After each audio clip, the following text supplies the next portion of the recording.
I'm Daphne Street. I am with Wild Works. And guys, please introduce yourselves to our audience. Well, You go. I'm Chuti Tiu. and I'm Oscar Torre. Excellent to meet you.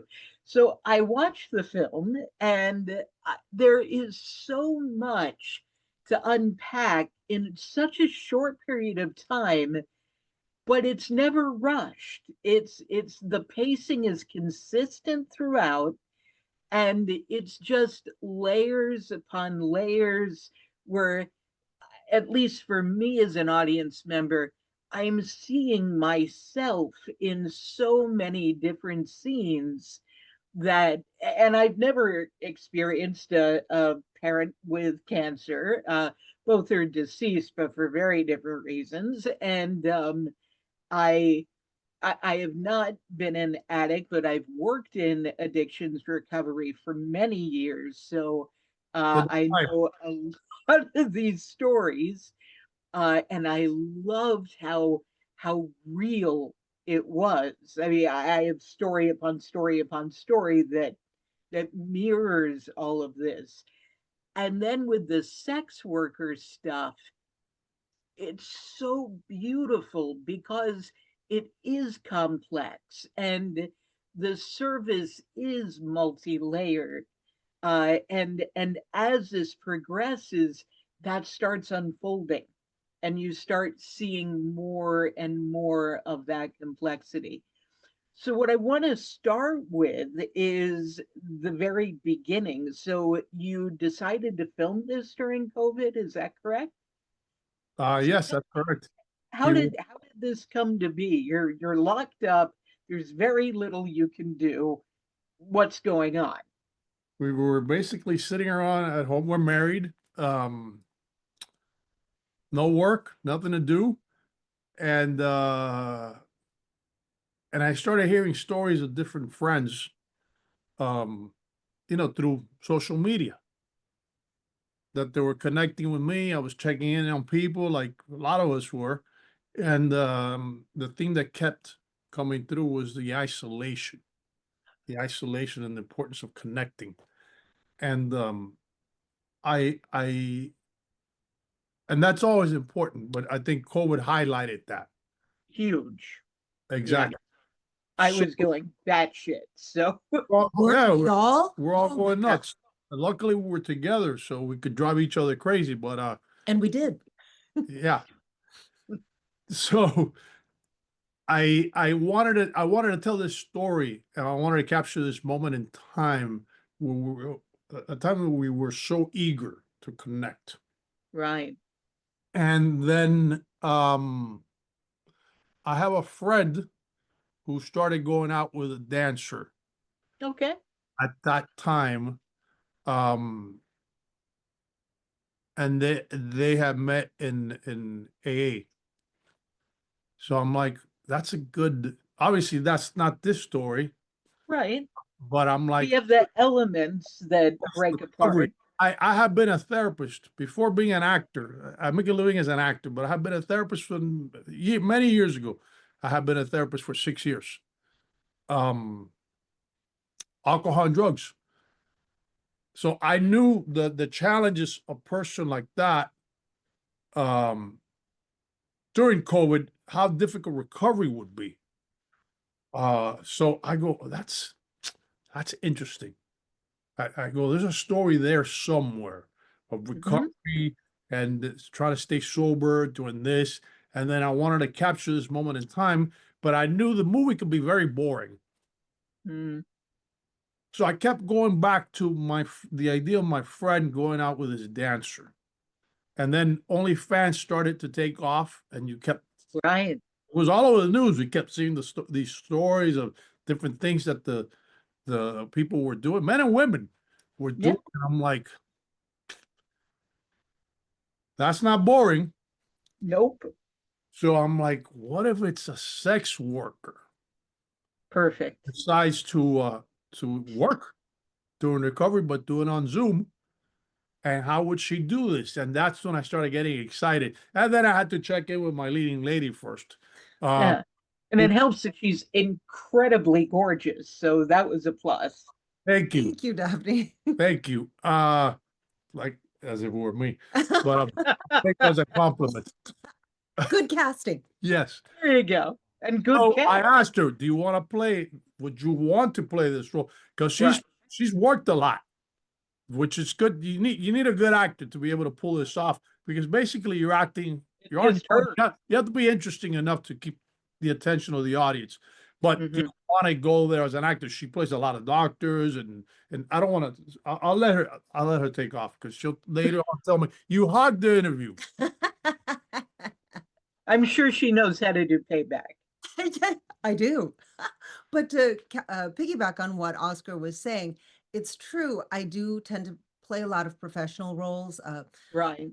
executives, lawyers, judges, doctors, nurses, that kind of thing.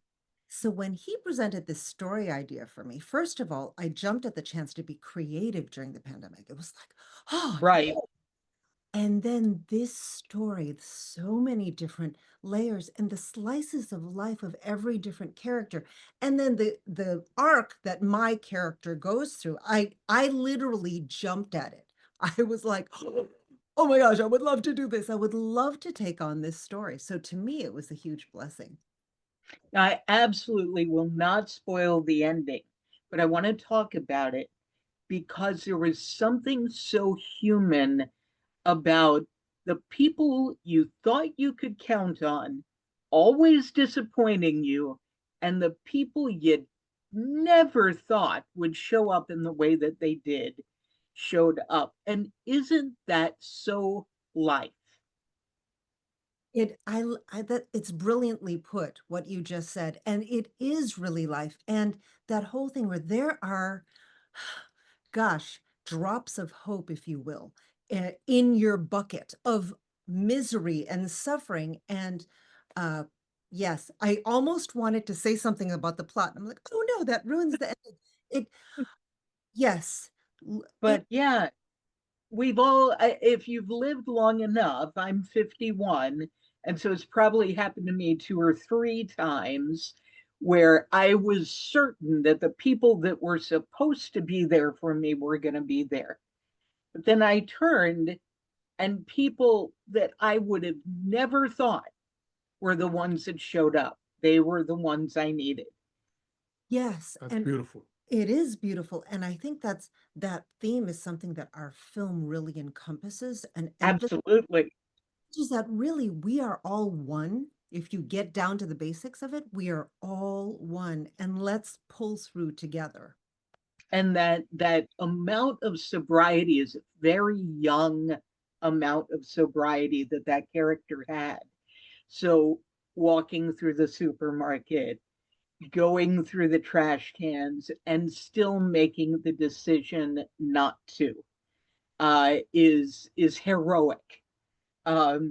But it's about the personal commitment to a new life, a new way of going about life. And I felt it was visceral. And I don't know that it was because I've seen that scene so many times and heard that story so many times, and in some ways been there where, okay, I'm not going to buy junk food, right? I'm at the store, not going to buy junk food. I'm going to buy a book. I'm going to go do something else fun. And I think everyone can relate to that too, but don't know everyone can relate to the trash can scene. And an amazing story that someone that I knew in recovery, he had lost it. Like he hit the end of his rope. He's going to drink like anything under the kitchen cabinet. I don't care if it's drain cleaner. And his wife didn't know what to do. She had a demon going insane in her house. She literally hit him over the head with a cast iron skillet and knocked him out cold. And he hadn't had a drink since. Now, of course, I'm not recommending this as a treatment plan, but the reality that that is so real for a young addict to I know I have a bottle somewhere. I know I have a nip in a coat pocket somewhere. I kept an emergency something in the freezer, and then pouring the glass and then looking at it. That whole scene that she went through was so real. And that's what I love about indie film, because a big budget, frankly, doesn't love as much, right?